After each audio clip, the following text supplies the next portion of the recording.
존 오트버그 목사님이 쓴 평범 이상의 삶이라는 책이 있는데요. 존 오트버그 목사님이 윌로우 크릭에서 계시던 목사님이고 소그룹의 상당히 전문가신데 책이 상당히 좋더라고요. 그래서 그분 책을 좀 읽어야 되겠다 싶어가지고 일괄적으로 구입을 했는데 평범 이상의 삶 제목이 참 마음에 끌렸습니다.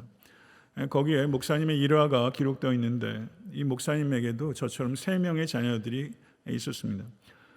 존이라는 아이는 아직 욕조 안에 있고 로라는 목욕을 마치고 파자마를 입고 있었고 목사님은 멜라니를 닦아주려 하고 있었습니다. 그런데 멜라니가 룰루랄라 외치며 원 모양으로 빙글빙글 돌면서 춤을 추었습니다. 멜라니는 너무 기뻐서 그 기쁨을 주체하지 못할 때는 룰루랄라 춤을 춘답니다.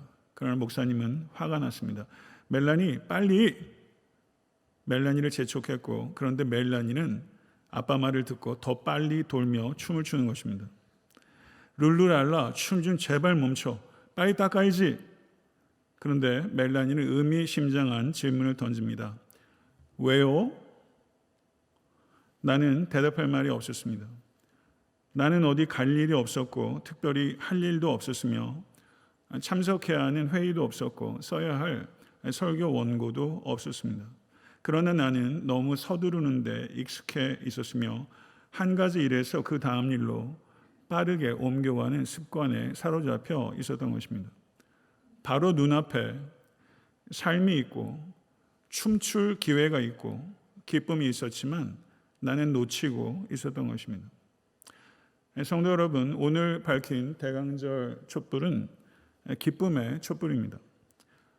물론 삶의 모든 순간이 기쁜 것은 아닙니다. 그렇지만 삶의 모든 순간에는 기쁨의 가능성이 있는 것입니다.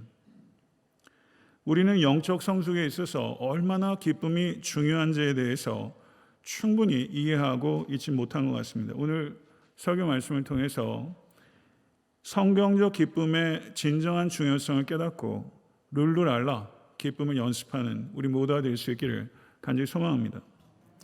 첫째, 기쁨은 하나님의 성품입니다. 하나님은 슬픔을 아십니다. 그리고 하나님께서 여러분 한 분 한 분의 슬픔을 잘 알고 계십니다. 그렇지만 하나님의 슬픔은 죄로 타락한 세상에 대한 하나님의 일시적인 반응입니다.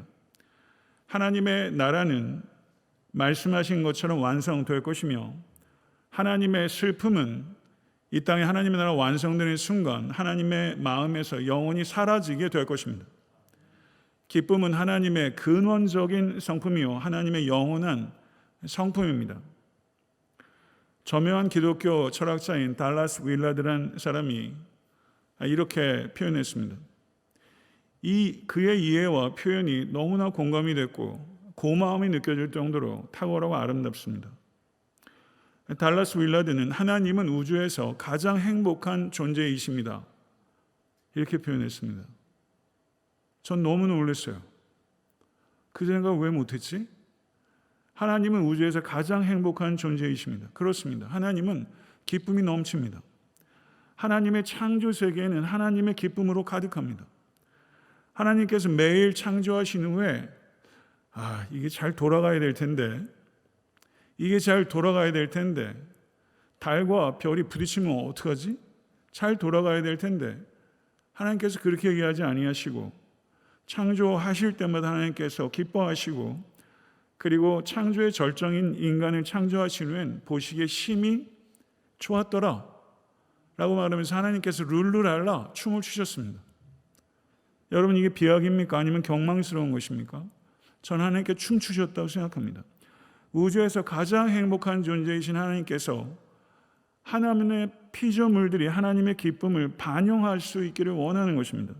믿으십니까? 그래서 시편 19편 5절을 보게 되면 이런 표현이 있습니다. 해는 그의 신방에서 나오는 신랑과 같고 그의 길을 달리기 기뻐하는 장사 같아서. 해를 이렇게 묘사하다니요. 셰익스피어는 아무것도 아니었어요. 해는 그의 신방에서 나오는 신랑과 같고 그의 길을 달리기 기뻐하는 장사 같다. 해가 신방에서 나오는 새신랑처럼 기뻐한다는 것입니다. 너의 하나님 여호와가 너희 가운데 계시니 그는 구원을 베푸실 전능자이시라. 그가 너로 말미암아 기쁨을 이기지 못하시며 너를 잠잠히 사랑하시며 너로 말미암아 즐거이 부르며 기뻐하시리라. 믿으십니까? 여기에 너에다가 성도님의 이름을 넣으세요. 그 정도 수고는 안 하십니까? He will take delight in you with gladness. With his love, he will calm all your fears. He will rejoice over you with joyful songs. 라고 말하면서 여러분 하나님께서 joyful song을 부르신다는 거예요. 여러분을 바라보시면서 기쁨을 이기지 못하시고. 근데 워커 펄시라는 신학자가 지루함을 이렇게 정의했어요. 지루함은 나로 가득 채워진 상태입니다. 지루함은 나로 가득 채워진 상태다. 아, 그렇구나. 나로 가득 채워질 때 지루할 수밖에 없구나. 근데 하나님께서는 나로 채워지신 분이 아니라 너로 인하여 기쁨을 이기지 못하신 하나님. 하나님은 너로 채워지신 하나님. 그래서 하나님은 지루함을 모르는 분이에요. 지루함을 모르는 분이에요. 우주에서 가장 행복한 존재이신 하나님. 누가복음 15장의 비유들을 보게 되면 하나님께서 구원을 인해서 기뻐하십니다. 하나님의 기쁨이 잃어버린 동전을 찾은 여인의 기쁨으로, 잃어버린 양을 찾은 목자의 기쁨으로, 잃어버린 아들을 찾은 아버지의 기쁨으로 묘사됩니다. 그리고 요한복음 15장 11절을 보게 되면 내가 이것을 너희에게 이름은 내 기쁨이 너희 안에 있어 너희 기쁨을 충만하게 하려 함이니라. 아멘. 이것이 하나님의 뜻입니다. 하나님의 분명한 뜻은 여러분 한 분 한 분이 항상 기뻐하는 거예요. 기쁨을 잃어버리는 것은 하나님의 뜻을 저버리는 거예요. 우리의 존재 목적을 놓쳐버리는 거예요. 청교도 목회자인 토마스 왓슨은 이런 말을 했습니다. 왕이 신하에게 말하기를 금광에 가서 그대가 가져갈 수 있는 만큼 금을 캔다면 그대가 짐을 크게 높이며 짐에게 큰 기쁨을 주는 것으로 알겠노라 라고 말한다면 그 신하는 힘을 얻지 않겠습니까? 마찬가지로 하나님께서 이렇게 말씀하시는 것입니다. 너희가 더 큰 기쁨을 취할수록 내가 더 큰 영광을 취하겠노라. 아멘. 믿으십니까? 신하가 금광에서 금을 캐면 캘수록 왕이 더 큰 영광을 받는 것처럼 하나님의 자녀인 여러분 한 분 한 분이 더 큰 기쁨을 캐낼수록 하늘의 아버지께서 더 크게 영광을 받으신다. 이런 뜻입니다. 아멘. 그러므로 주 안에서 기뻐하는 것과 하나님께 영광을 돌리는 것은 다른 것이 아니라 정확히 같은 것입니다. 주 안에서 기뻐하지 않으면서 하나님께 영광을 돌릴 길은 없습니다. 주 안에서 기뻐하지 않는 것은 하나님의 영광이 안중에도 없다는 뜻입니다. 그러므로 주 안에서 기뻐하지 않는 것은 심각한 죄입니다. 이것을 기억하실 수 있는 여러분과 제가 될 수 있기를 간절히 축원합니다. 두 번째, 기쁨은 하나님의 선물입니다. 인간이 내 힘으로 항상 기뻐할 수 있습니까? 없습니까? 없습니다. 그렇기 때문에 기쁨은 하나님의 선물입니다. 어거스틴은 이런 말을 했습니다. 내가 비록 하나님을 사랑하지만 나의 하나님을 지속적으로 기뻐하지 않는다는 사실에 나는 깜짝 놀랐습니다. 오 주님, 내게 당신의 뜻을 행하라고 명령하실 때 그대로 행할 수 있는 은혜를 주소서. 오 거룩하신 하나님, 우리가 당신의 명령에 순종하는 것은 당신이 순종한 힘을 우리에게 주셨기 때문입니다. 이렇게 말했습니다. 하나님께서 우리에게 명령을 주십니다. 그리고 하나님께서 은혜로 그 명령에 순종할 힘도 주십니다. 믿으십니까? 하나님의 은혜가 항상 주 안에서 기뻐할 수 있는 원천인 것입니다. 기쁨을 헬라어로 카라라고 하며 은혜를 헬라어로 카리스라고 합니다. 원어가 그 어원이 같은 것입니다. 기쁨의 원천, 카라의 원천은 카리스인 것입니다. 마가복음 10장 27절에 예수께서 그들을 보시며 이르시되 사람으로는 할 수 없으되 하나님으로는 그렇지 아니하니 하나님으로서는 다 하실 수 있느니라. 아멘. 하나님께서 항상 기뻐하실 수 있도록 하나님께서 하시는 것입니다. 믿으십니까? 도저히 기뻐할 수 없는 상황 가운데 계십니까?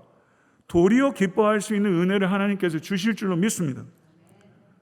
사랑하는 성도 여러분, 거듭나셨습니까? 거듭나신 분은 아멘으로 한번 대답해 보시겠습니까? 거듭나셨습니까? 아멘. 거듭나지 않은 사람은 참된 기쁨을 알지도 못하며 참된 기쁨을 경험할 수도 없습니다. 세상의 환경에 따라 주어지고 환경에 따라 없어지는 기쁨은 결코 참된 기쁨이라 할 수 없습니다. 세상 사람들은 자기 만족을 통해서 기쁨을 찾습니다. 자기 만족은 절대 채워지지 않습니다. 세상의 기쁨은 바닷가에서 난파한 사람들이 마시는 바닷물과 같은 것입니다. 세상의 기쁨 중에서 영원한 것은 하나도 없습니다. 죽음 너머로 가져갈 수 있는 세상의 기쁨 없습니다. 믿으십니까? 참된 기쁨은 우리 주 예수 그리스도께서 여러분의 삶에서 어떤 위치를 차지하고 있는가에 따라서 결정되는 것입니다. 참된 기쁨은 우리의 생을 하나님께서 확고히 그리고 소중히 붙들고 계시다는 것을 진실로 이해하고 믿을 때 참된 기쁨을 가질 수 있고 지킬 수 있고 누릴 수 있게 되는 것입니다. 하나님의 사랑과 하나님의 능력으로 확고히 그리고 소중히 여러분의 삶을 보존하고 계심을 진실로 믿으실 수 있게 간절히 축원합니다. 참된 기쁨은 소유나 성취를 통해서 있는 것이 아니라 오직 주 안에 있는 인격적인 관계를 통해서 우리는 참된 기쁨을 누릴 수 있게 되는 줄 믿습니다. 오직 이 기쁨이 여러분과 저의 기쁨이 되어야 하며 이 기쁨이 있을 때 어떠한 환경도 어떠한 사람도 심지어 죽음조차 그 기쁨을 뺏어갈 수 없는 것입니다. 믿으십니까? 참된 기쁨이 하나님의 선물이라는 것을 진실로 이해할 때 우리는 이 기쁨을 주신 하나님께 감사할 수 있습니다. 이 기쁨이 하나님의 선물임을 이해할 때 우리는 그 기쁜 선물을 주신 하나님께 영광을 돌려드릴 수 있습니다. 이 기쁨이 하나님의 선물이라는 것을 진실로 이해할 때 우리는 하나님께 이 선물을 달라고 기도할 수 있습니다. 주 안에서 항상 기뻐하는 것 쉬운 일입니까? 어려운 일입니까? 어려운 일입니다. 세상 사람들은 꿈도 꾸지 않는 일입니다. 주 안에서 항상 기뻐하는 것 여러분과 저에게 결코 쉽지 않습니다. 그래서 기도해야 합니다. 여러분과 저는 본성적으로 주 하나님 자체를 기뻐하기보다 주님께서 주시는 축복을 더 기뻐하기 때문입니다. 우리는 주 하나님만을 온전히 영원토록 기뻐할 수 있게 해달라고 여러분과 저는 기도해야 합니다. 그리고 그 기도 응답으로 주 안에서 항상 기뻐하는 여러분 되실 수 있게 되기를 우리 주 예수 그리스도 간절히 축원합니다. 셋째, 기쁨은 하나님의 명령입니다. 기쁨은 하나님의 선물입니다. 동시에 기쁨은 하나님의 명령입니다. 항상 기뻐하라 라고 명령하고 있다는 것은 여러분의 기쁨은 여러분의 감정의 문제가 아니라 여러분의 믿음의 문제라는 것을 나타내는 것입니다. 여러분과 저는 고작 기쁜 일이 있어야 기뻐하는 수동적 존재가 아니라 세상적인 관점에서 볼 땐 기쁜 일이 하나도 없는데도 불구하고 기쁨을 선택할 수 있는 믿음의 사람입니다. 아멘. 믿으십니까? 느헤미야 8장 10절의 말씀을 한번 읽어보겠습니다. 너희는 가서 살진 것을 먹고 단 것을 마시되 준비하지 못한 자에게는 나누어 주라. 이날은 우리 주의 성일이니 근심하지 말라. 여호와로 인하여 기뻐하는 것이 너희의 힘이니라. 아멘. 여호와로 인하여 기뻐하는 것이 너희의 힘이니라. 믿으십니까? 이 말씀 모르는 사람은 어디 있습니까? 여호와를 기뻐하는 것이 여러분의 힘입니까? 이 말뜻은 무슨 뜻일까요? 여호와를 기뻐하는 것이 나의 힘이다. 기쁨이 없으면 성도는 힘이 없습니다. 교회에 기쁨이 없으면 교회가 힘이 없습니다. 누가 죄의 유혹에 쉽게 무너집니까? 기쁨을 잃어버린 사람입니다. 기쁨으로 충만한 사람은 죄의 유혹과 싸울 수 있습니다. 기쁨으로 충만한 사람은 세상의 유혹에 변질되지 않습니다. 우리 교회는 그런 교회 되어야 합니다. 기쁨으로 충만한 교회, 변질되지 않는 교회, 변화되는 교회. 그러기 위해서 성도 개개인 한 분 한 분이 기쁨으로 충만해야 합니다. 그리고 애타한테 섬기는 교회가 마치 기쁨꽃이라는 한 시인의 시도 있는데요. 우리 교회가 기쁨꽃과 같이, 오늘 꽃 너무 아름답지 않습니까? 여러분은 더 아름답습니다. 우리가 기쁨꽃과 같은 교회가 될 수 있도록 하나님 도와주시옵소서. 아멘. 여러분 그런 소명을 가져야 돼요. 우리 교회는 그런 기쁨꽃과 같은 교회가 되어야 돼요. 아멘. 시편 118편 24절을 한번 읽어보십시다. 이날은 여호와께서 정하신 것이라. 이날에 우리가 즐거워하고 기뻐하리라. 주 안에서 항상 기뻐하라라는 말씀은 내일 순종하라는 뜻 아닙니다. 오늘 순종하라는 거예요. 오늘 순종하라는 거예요. 이 순종하십시오, 성도 여러분. 정말. 이 존 오트버거 목사님이 그 책에 이런 얘기 했어요. 존 오트버거 목사님이 고등학교 때부터 척이라는 친구랑 너무 좋은 친구인데요. 이 둘이 신실한 형제들이 데이트를 같이 했대요. 그래서 이 척의 여자친구와 척, 그리고 존 오트버거가 여자친구. 그래서 제가 어제 잠깐 우리 성우도 이렇게 좋은 척을 만나서 이렇게 같이 데이트도 하면서 그렇게 성장하면 좋겠다, 이런 생각이 들더라고요. 얼마나 아름답고 좋아요. 그렇게 어렸을 때부터 절친이 있었는데 어느 날 척에게 전화가 왔어요. 암이라는 겁니다. 힘든 항암 치료를 받으면서 머리도 깎고 머리도 빠지고 하죠. 근데 척이 그 민둥머리에다 풀을 발랐대요. 그리고 금빛가루를 뿌렸대요. 그래서 여러분 호빵맨처럼, 슈퍼맨처럼 집에서 속옷만 입고 뭐라고 말했다는 줄 압니까? 나는 키모매니아. 그러고 다녔대. 집에 애가 있었을 것 같아요. 그렇죠? 애가 있으니까 애 두려워하지 말라고. 그리고 본인도 속으로 두려웠을 것 같고요. 아내를 위로하기 위해 집안의 기쁜 분위기를 지키려고 나는 키모매니아. 그랬는데 이 키모맨이 모든 치료를 잘 받고 암에서 나았어요. 그런데요, 이제 정기적으로 체크업할 때 암이 재발했어요. 의사가 치료받기 전과 같은 상태가 됐다고 통보한 거예요. 그 이야기를 존 오트버에게 말했어요. 존 오트버 목사는 그날 밤 기도하기도 힘겨웠다라고 말했습니다. 그런데 그 다음 날 척에게 또 전화가 왔어요. 내가 지금부터 하는 말을 믿기 어려울 거야. 연구실에 있는 누군가의 실수로 다른 환자의 자료와 바꿨다고 하네. 나의 암은 사라졌다고 해. 이 누군가의 실수 용서할 수 있었을까요? 나는 아이들이 크는 것을 볼 수 있게 되었어. 아내와 함께 늙어갈 수 있게 되었어. 전화기 너머로 척이 흐느껴 우는 것을 느낄 수 있습니다.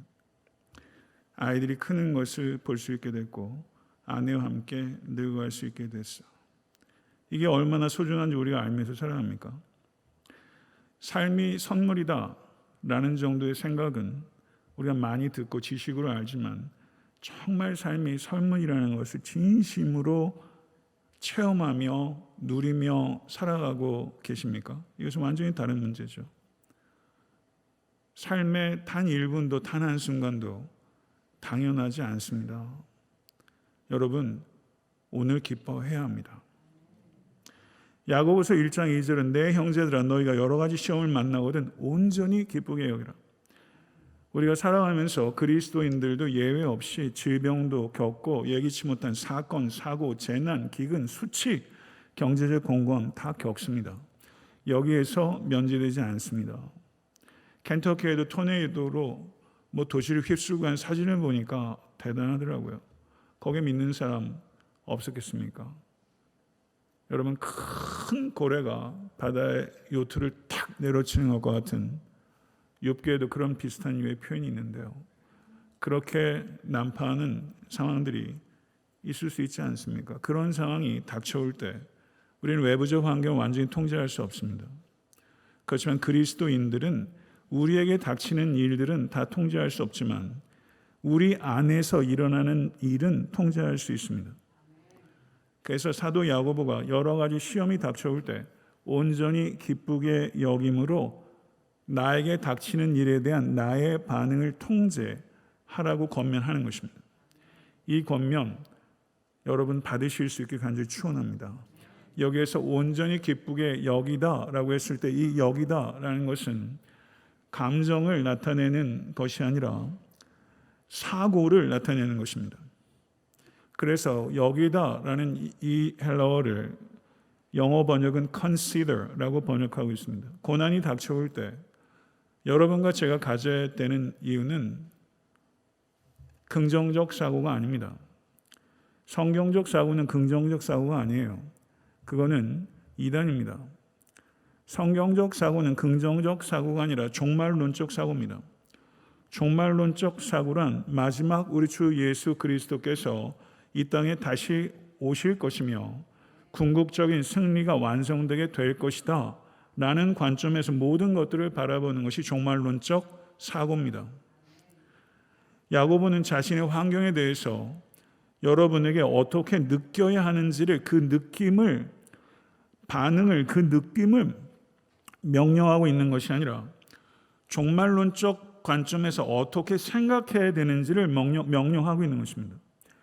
닥치는 고난을 기쁨으로 consider 해야 되는 이유는 고난 자체를 기뻐하기 때문이 아니라 고난도 하나님의 섭리의 일부라는 것을 확신하기 때문입니다. 할렐루야. 고난도 하나님의 섭리다. 고난에 담긴 하나님의 섭리는 무엇입니까? 고난의 성격과 강도가 개인마다 다 다릅니다. 그렇지만 공통된 것이 있습니다. 그리스도인들은 그 고난이 하나님의 섭리임을 믿을 때 고난 중에 성숙하게 되며 고난을 온전히 기쁨으로 받아들일 때 하나님께 영광을 돌릴 수 있게 되는 것입니다. 여러분, 그거면 되는 거 아닙니까? 고난을 통해서 성숙을 얻고 하나님께 영광 돌리면 되는 거 아닙니까? 그러면 된 거죠. 충분한 거예요. 쉽지 않아도 충분한 거예요. 그래서 성경의 명령은 약속입니다. 성경의 명령은 종말론적 약속이에요.